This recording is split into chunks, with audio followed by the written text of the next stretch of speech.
Families are often taught that in order for a substance user to seek help, they have to want help or hit rock bottom.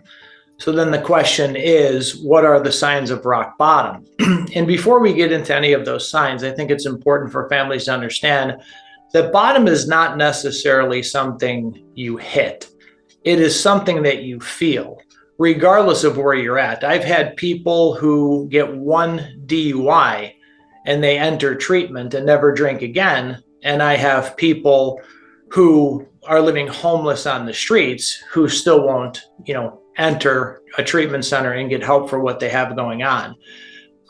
So with that being said, some of the biggest telltale signs is when an addict or an alcoholic is using just to avoid withdrawal symptoms.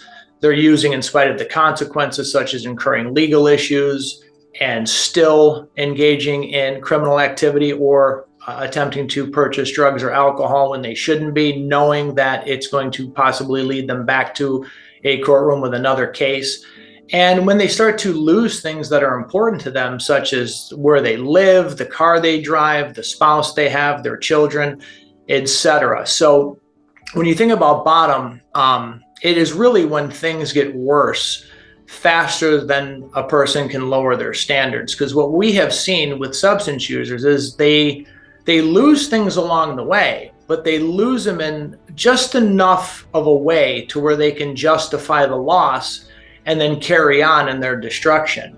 And what we have seen be the most effective way to help somebody get to a point of rock bottom, in other words, feel the need for change, is when the impact of the consequences as a result of the addiction are large enough to where they can't justify the drop off the cliff, if you will.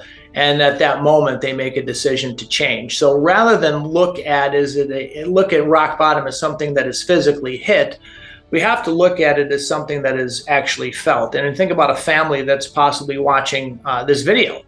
When they pick up the phone to call Family First Intervention, it truly is something that they're feeling where they can't go on. And really, a family is at their bottom. So I think the takeaway I want families to have is you don't have to wait for them to want help or hit bottom in order for them to enter treatment. You just have to decide when you've had enough, and then you can initiate an intervention to help bring their bottom to them on your terms in a loving, respectful way, rather than having them find bottom on their terms, which often isn't a respectful, loving way.